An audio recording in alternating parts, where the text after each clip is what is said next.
Hey, for Wednesday, June 3rd, 2020, this is the Pro and the Con Show. I'm your host, Michael James Hunt. So all of these shows start out at the very beginning, please focus on the truth, right? And that's the factual truth, the who, the what, the where, and the when.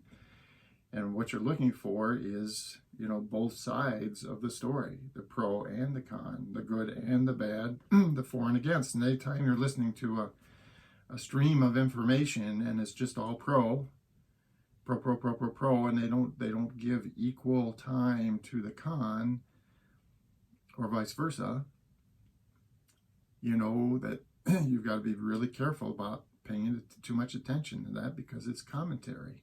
It's not the truth. Everything, whether you decide to eat a bowl of ice cream or whatever, there's pros and cons to everything, considerable pros and cons to everything. And it's only in the structure of knowing all of it, pro and con, good and bad, for and against, that you make good decisions, right? You make the right trade-offs in the long term, or short term even. But this series of shows right now is about my life. I'm doing a few on my life. So this show is years 21 to 30.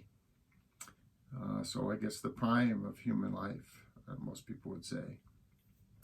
So I'm in my early 20s, and I'm graduating from the University of Illinois with a degree in chemical engineering. Now, during my time, and again, I'm trying to hit some highlights for a 10-year period in 10 or 15 minutes. So just little snippets, hopefully ones that are a little bit more entertaining than others. I don't want to bore you to death with the things in my life. So there's a couple of things. So one, I mentioned in the last show that I was living in Newman Hall, and we were mostly freshmen. And in fact, that guy with all the hair over him that I thought was like 50 years old, turns out that that's like a genetic thing with him. This guy, he would shave, and he would have like a 5 o'clock shadow like 10 minutes after he shaved. He just grew hair. And oddly enough, not on his head. He was balding on his head, and he had hair everywhere else. He just looked like he was a 50-year-old man from all the hair and everything. He's a good friend, good man. But anyway, so we were mostly freshmen. But one of the people that was there was a guy named John, and I'm not going to talk about him at all, or certainly his name.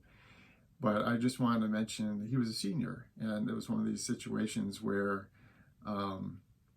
he had been in a frat, and the frat had been shut down, and so there's a handful of people that the chancellor of the school had said this frat is shut down until every last member of it graduates from the U of I.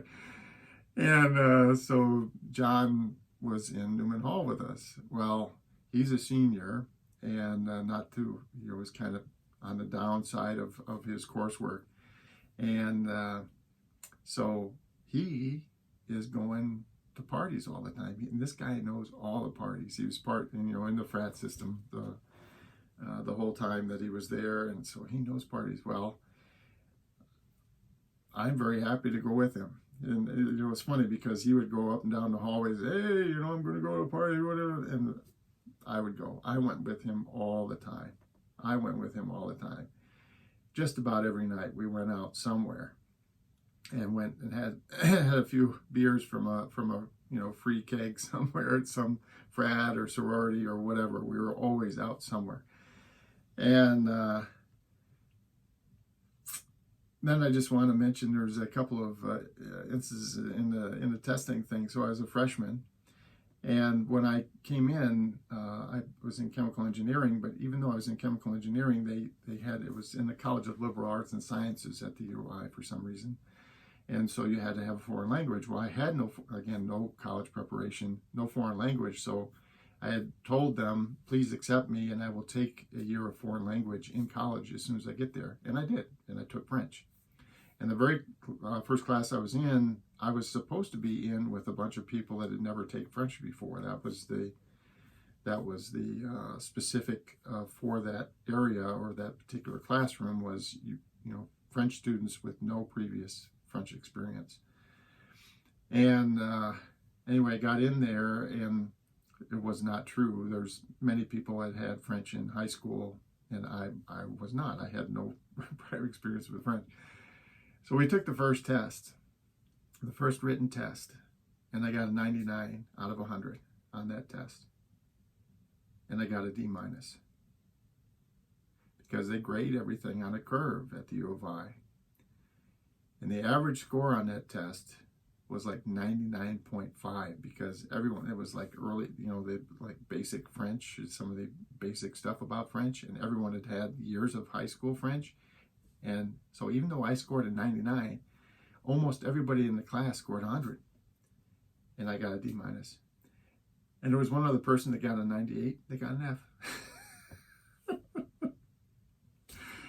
Oh man, it was weird. But anyway, and then some years later, it was a couple of years later, and I was taking an advanced mathematics class. I think it was advanced differential equations or something, one of the tougher math classes actually. And I thought the material, certainly at the beginning of it, was quite easy, and so I wanted to run my own little experiment, just see how good I could do on one of these tests if I was drunk. So John and I went out the night before my test, and I got good drunk, and I stayed out drinking until the test was at 8 in the morning, and I was still drinking at like 6 in the morning. And then I came back, I took a shower, and I went and took the test.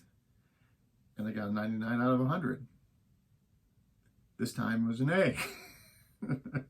Because the test was a lot harder, and people did, generally a lot worse than 99. Anyway, that's weird stuff. But I graduated, like I say, best friends in the world, some of my college colleagues.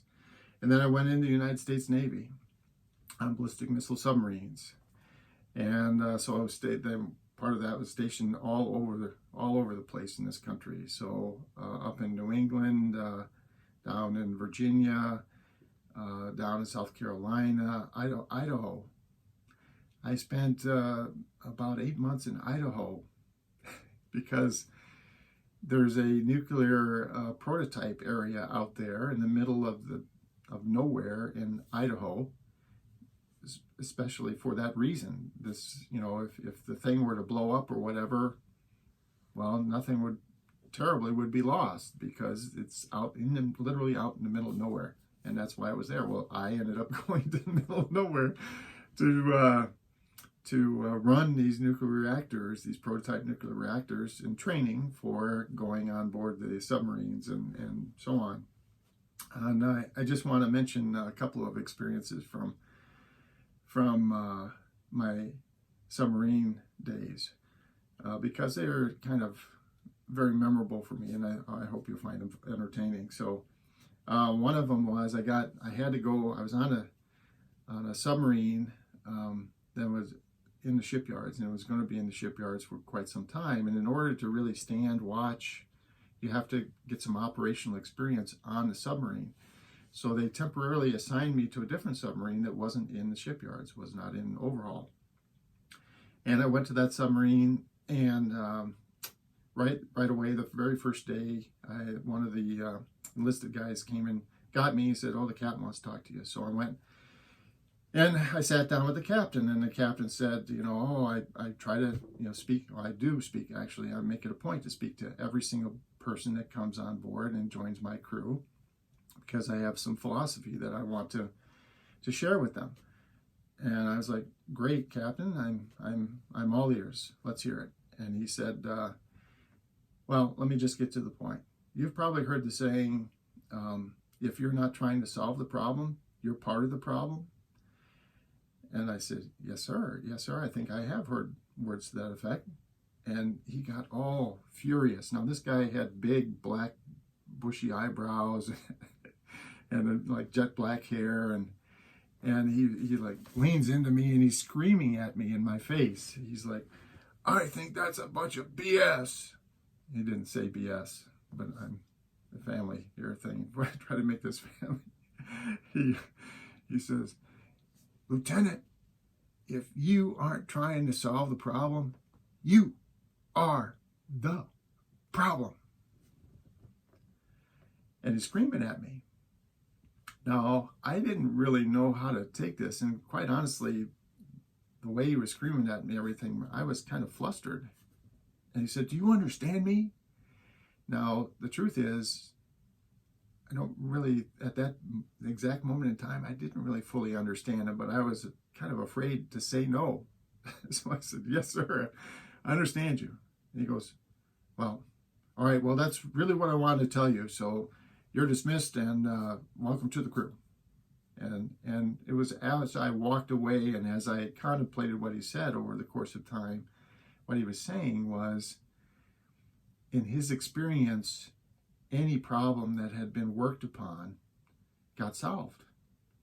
In other words, the only reason why problems exist is if we're not working on them. And if we work on them, we will solve them. So if a problem exists and you're not working on it, you are the problem. Makes sense. Then some period of time later, I was back on my other submarine, and we were getting ready. We were going through all these because we're coming out of overhaul finally, and we're going through a bunch of inspections, if you will, to make sure that we're sea ready. And one of those is you go through what is called operational reactor safeguards exam, so that you're operating a nuclear reactor, and they run drills on you. They simulate failures in various ways, and then you as the crew react to them, and hopefully in a good way, and show that you're ready to take a nuclear reactor to sea. And so we're running these drills, and there's drill monitors, these people with red hats. So they're not even supposed to, you're supposed to pretend like they're not even there. They're just monitoring. They're supposed to be listening and writing down, and then afterward there's a critique of what you've done. Well, I'm sitting there, and they run a reactor scram on me. So they've done an emergency shutdown of the reactor, and now I'm in the engineering spaces, and I'm the guy back there, and I'm hearing people and directing and blah blah blah, bam bam bam bam bam, and this is just, you would not believe the stream of communications, bam bam bam bam bam bam bam bam, coming to me. Well, one of the things that you do is you transfer propulsion, the way you're getting through the water, from the main engines to a secondary electric motor, we call the EPM. And so I'm doing this blah blah blah blah, and for some reason, one of the red hat guys standing next to me, he happened to be my boss, the engineer, he goes, "Well, you're going to shift propulsion." Well, I was just about to say that, but he's asking me questions. He's not supposed to be. So I'm just about to say shift propulsion to the EPM, and he blah blah blah.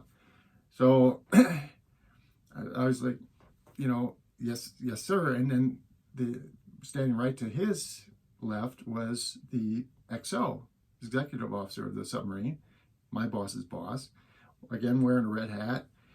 And he leans over, he goes, "Well, you're going to shift propulsion to the FN," he didn't say FN, he, again, family oriented, "FN EPM or not?" Well, in the Navy, you're trained to repeat back orders.